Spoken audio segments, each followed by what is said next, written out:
Today's topic, does having a license to carry a concealed weapon increase or decrease safety, or does it encourage crime? Today, on the show, as a special guest, we have the owner of Rick's Firearm Academy of Detroit, Mr. Rick Ector. Everybody give it up for Rick Ector. Yeah.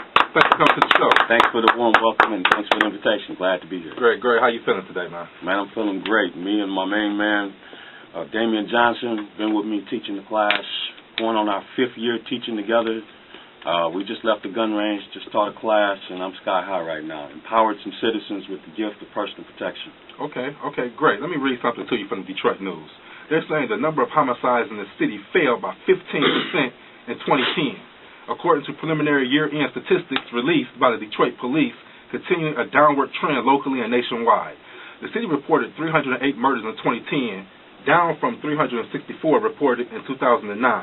Can we contribute that to the number of people that are getting CCWs? It could be, but I'm sure there's not a one-to-one correlation of what's going on. One thing I just want to throw out there, just to be frank and straight, because we are on Real Talk.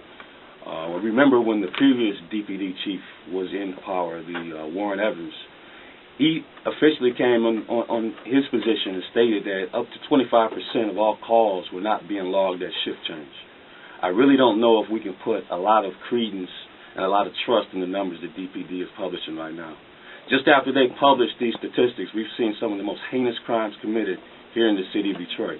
We had the serial rapists terrorizing the east side of Detroit, and we just recently had this one-man assault on the DPD 6th precinct. So some of the most heinous crimes are occurring right now, and I'm seeing some things in the city I haven't seen as a lifelong resident. I mean, personally, I don't believe those numbers either, just to keep it real. I think a lot of crimes go unreported as well. Well, a lot of people don't report crimes. And you know what? The most outrageous thing I heard was the story that came out last week where the woman was coming out of her house with a couple other ladies. There was a gentleman that was trying to take her car. There was a scuffle involved. These women were being attacked by this man who was in their car. They overpowered him, put their foot on his chest, put him in the snow. They called the police like 3 or 4 times over a long period of time. They got so frustrated, man, that they had to march him down to the police precinct. I heard the story. Police officer is at the bank en route, and he refused to get involved and do his job. Wow. You know, this is some of the things that we're dealing with right now. Right. Call 911. You're lucky to get an operator. Usually, you're probably going to get a busy signal. Well, you're not going to get a busy signal. I'm sorry, that's wrong. They're going to put you on hold. Wow. Well, that 911 is a joke, according to remember that old song about Flavor Flav and Public Enemy? I mean, it's been on the news. You know, a lot of people have called the ambulance and called the police to show up for certain things, and they didn't show up, you know, or showed up late. But that's another show. that's another show. Let's talk about this firearm safety, okay? The Second Amendment. The Second Amendment of the United States Constitution, part of the Bill of Rights, protects the right of the people to keep and bear arms. Adopted on December 15, 1791, along with the rest of the Bill of Rights. It says, a well-regulated militia being necessary to the security of a free state, the right of the people to keep and bear arms shall not be infringed. But yet there are certain laws that they're trying to put in place to infringe on those rights. What do you think about that?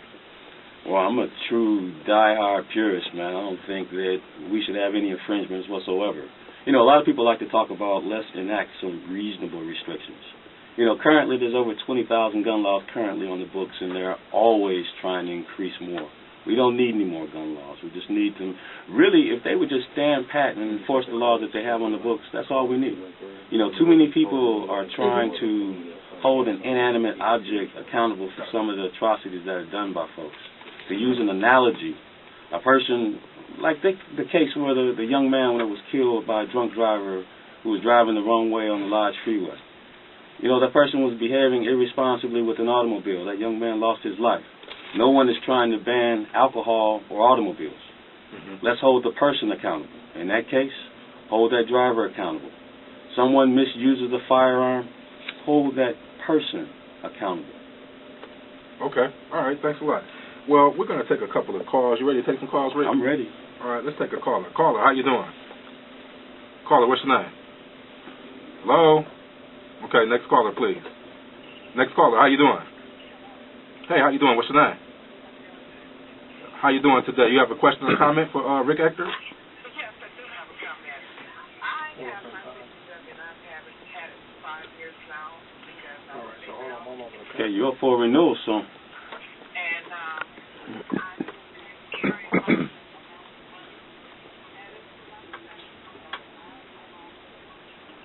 Amen. Okay. All right. Well, we appreciate you calling in. 1075.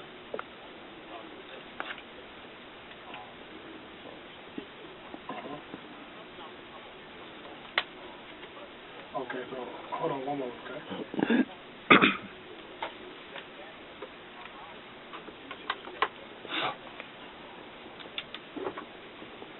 I don't know particularly what instructor you're talking about. I can speak on what I teach in my class.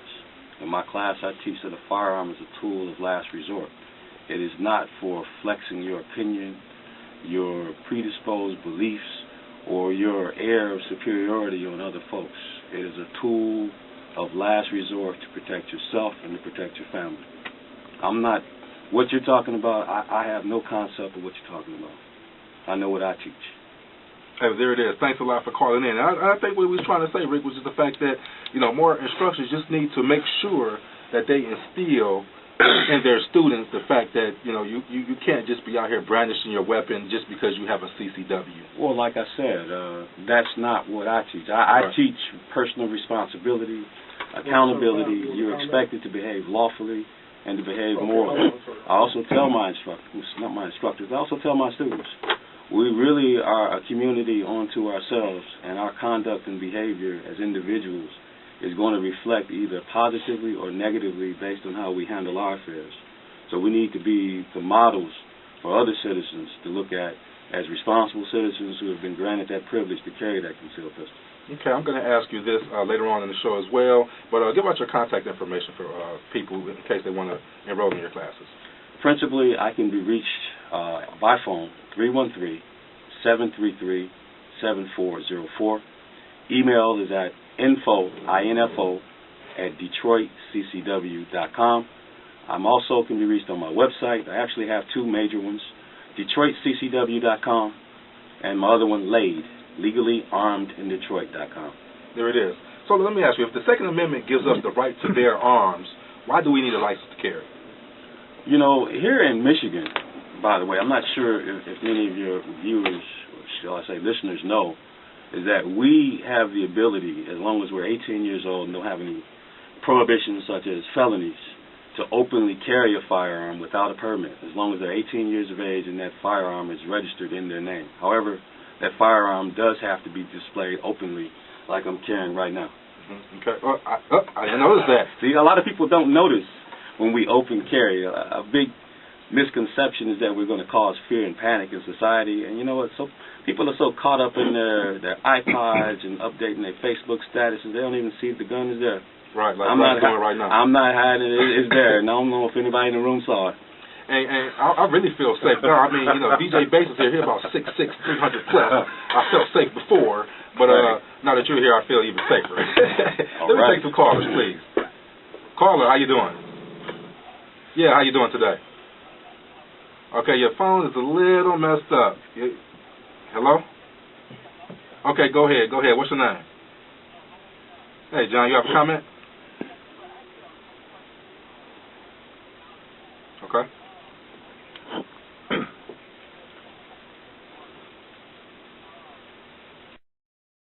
Ector, the topic is, does having a license to carry a concealed weapon increase or decrease safety, or does it encourage others? Doesn't encourage others. Doesn't encourage crime. Let's take some callers on the line, please. I hope it encourages others to get CPL, concealed pistol license. Exactly. Caller, how you doing? What's your name? Hello? Hey, how you doing? What's your name? Huh? Yes, so are you. What's your name? Lisa. Hey, Lisa, you have a comment?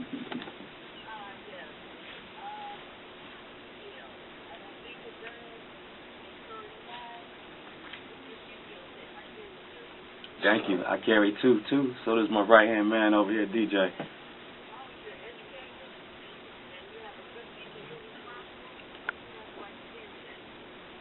Okay, all right. So I want to know this then. Since we all heard the story about the young man who was trying to prevent a burglar from breaking into his house. He went out, shot at the guy, and end up shooting the old lady across the street from him and killing her. So how do you relate that to the fact of as long as you as long as you practice, or as long as you have a good instructor, you'll be all right? How can we work that? I think we're working with two different cases. On that one particular case where the grandmother got shot, that was the situation where there was this older guy who was coming out of a piece of rental property owned on the west side. Bad guy jumped out, robbed him, took him into the house, robbed him. He came out and he chased after the guy, which is probably not recommended. He shot at the car hit a tree.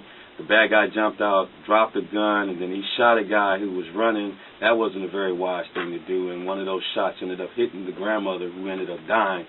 They ended up giving him a misdemeanor charge, something like shooting at an occupied dwelling, and they pinned the felony murder charge on the original jacker. So that was one of those political things. Wow. Okay. That's different from the East Side brother, that Ty Croft guy that we were talking about. That's a different case. Okay. All right. And if you don't know the situation about Ty Croft, his house was broken into like 3 times in 1 week. He caught the guys in his backyard. One of the guys ran away. He chased after the other one and shot the guy in the chest. And I believe he's up for manslaughter charges. Oh, that case has already been resolved. His first case was a hung jury. 6 people failed to convict, and the jury foreman in that case stated that they didn't think that no one would ever convict him. Well, he was wrong.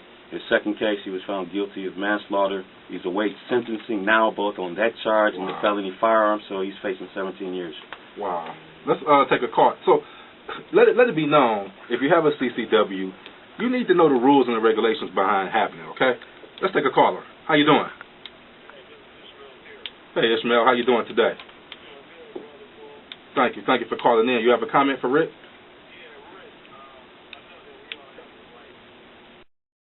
Going to pay the penalty. Now, one thing I want to say is that if you look at the statistics on the state of Michigan police website, they're required by law, part of that CPL law, to publish the statistics. We do have 1 or 2 stray cases in which individuals with licenses do stray from the law. However, when you compare that both against police officers, for one population, and 2, the general public at large, we are far and above and beyond more law-abiding than any other subset of the population. Yes, sir. Hey, well, we appreciate you for calling in, Brother Ishmael. Don't forget to join the website, www.realtalkfm.com. Let's take another caller, please. Caller, how you doing? Yes, I can hear you. What's your name?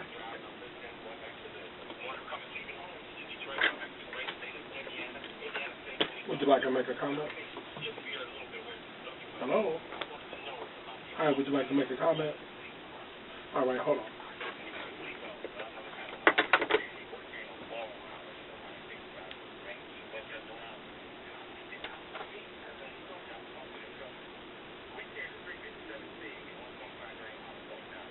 Okay.